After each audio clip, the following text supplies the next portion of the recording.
The third principle of dua is for us to understand that we can only want God from God.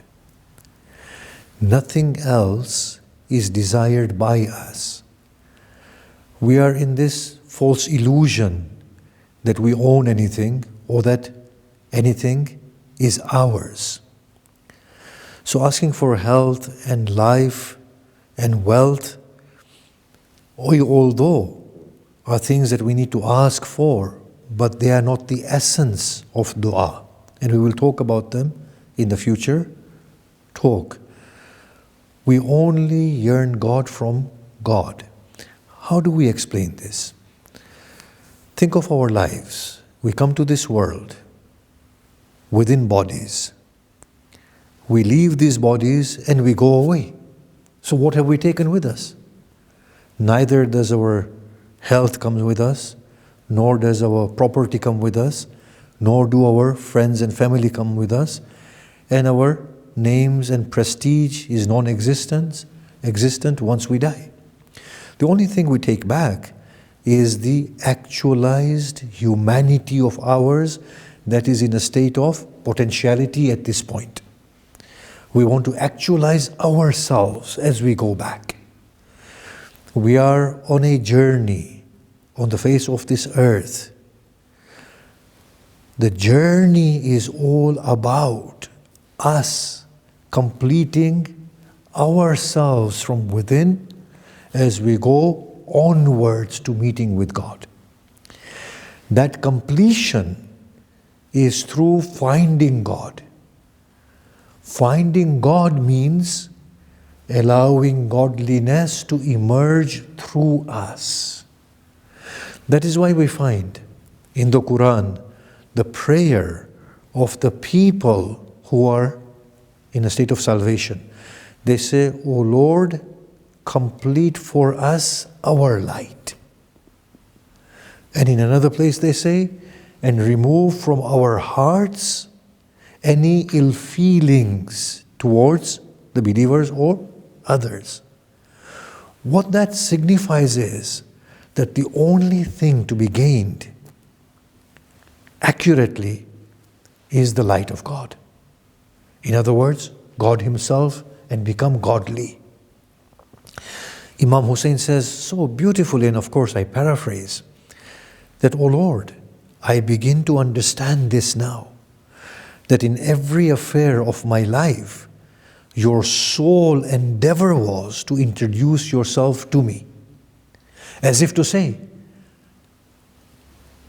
the motherly lap and the unconditional love that I encountered therein was a glimpse of your love and devotion to me. The sacrifices of my father was an introduction to how much you do for me and expand upon me. My brother's undying support was your support. My friends' non-judgmental acceptance of me was actually your acceptance of me. At every instance, it was you calling out to me for me to awaken to you and to reach out to you. Allah says He is the light of the heavens and the earth. Allah says He is the friend of those who bring faith in Him. He purges them from darkness and brings them into light. Now tell me, how do we gain that light? Is it by spending physical wealth in the way of God? Or is that just an effect of the real thing that is happening within? Hussein Salamullah alayhi says, "O Lord, you give before I ask, and you give plentifully. Then you ask me to give something back to you as a loan. Hesitantly, I give something in your way. You accept it, multiply it and give it back to me. Oh Lord, when was it not yours in the first place?" Can you see that? What do we really take back with us? We take back an actualized, godly soul. From insecurity, we move into security through God. From lack of confidence, we go into confidence through God. From fear of hunger and poverty and death and enemies, we become fearless through God. From need to the world to needlessness through God. As the Imam cries out in Joshan Kabir, Ya sanada man la sanadala. Or the support for the one who has no support. Ya tabib man la tabibala. Or the physician for the one who has no physician. You are the real physician. Because when you keep me in sickness, that is the real cure that I need. Ya kanzal fuqara. Or the treasure for those in poverty. For the one who finds you, Hussein says in Arafah, what has he lost? And the one who has lost you, O Lord, what has he found? The finding of God, in other words, is allowing God to prevail through our beings. Imam Ali beautifully talks about the previous prophets. He says, if you want, I will explain to you about Moses. He made way from Egypt to Madain.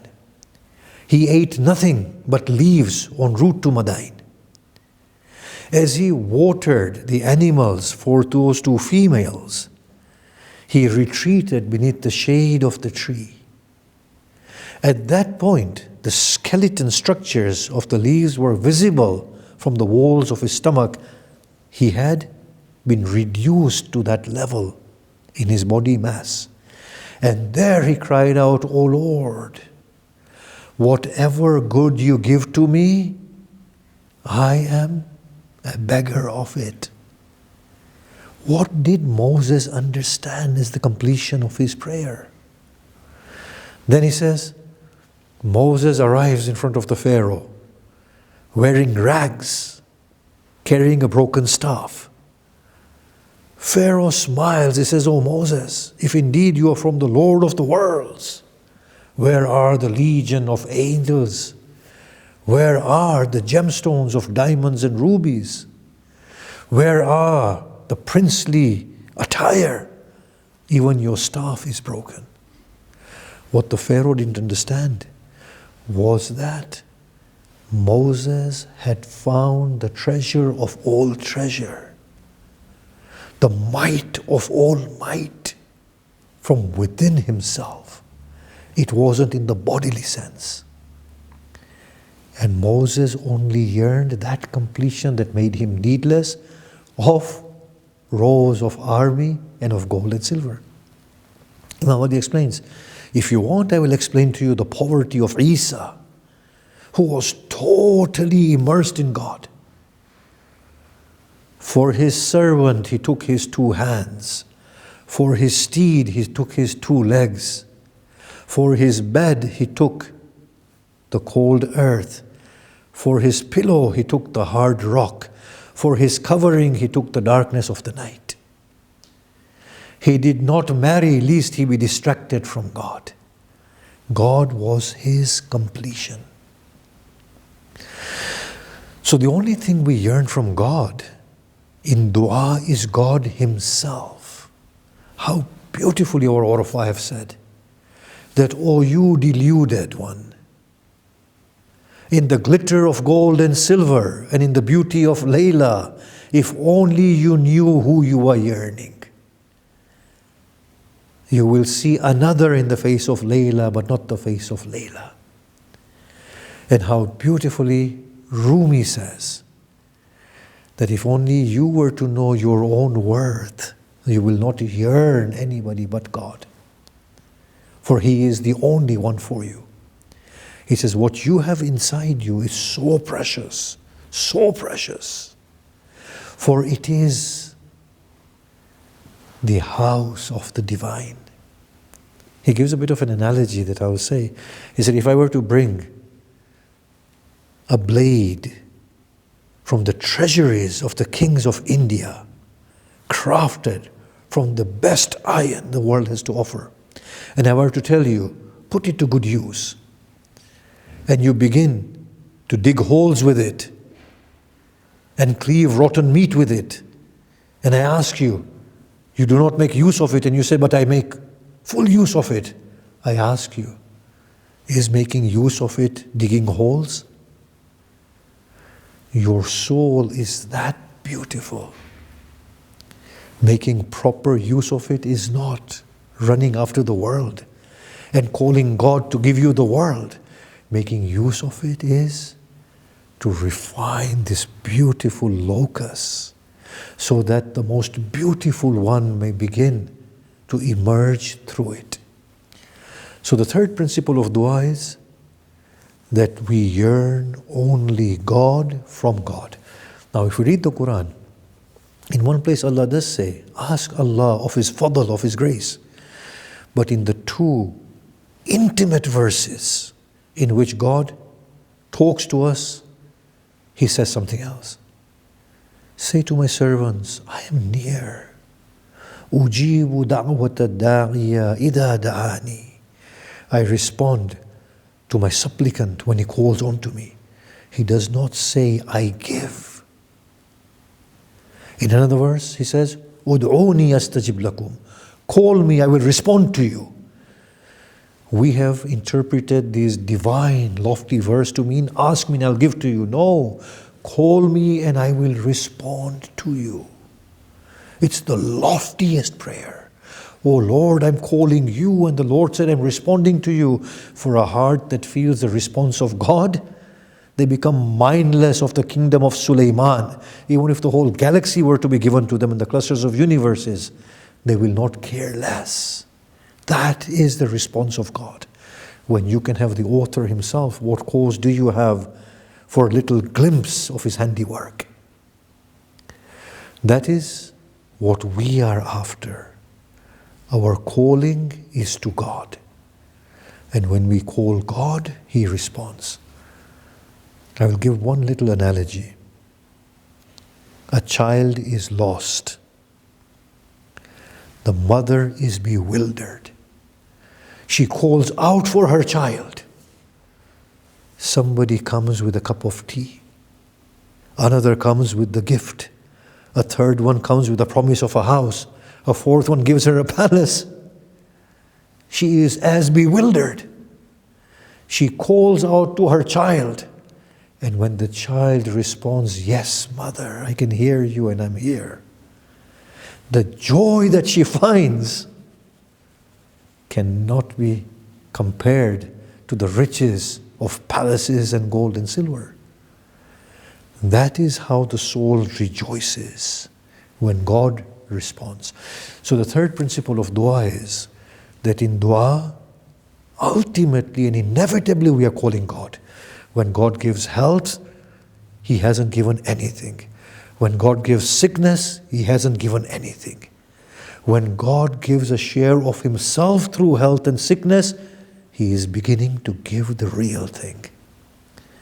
To be honest with you, even paradise that we yearn is on the way to God. It is nothing in and of itself. For how can one yearning his beloved be satisfied by a paradise? For how will Qais be satisfied with the palace of Layla beyond Layla? Wassalamu alaikum wa rahmatullahi wa barakatuh.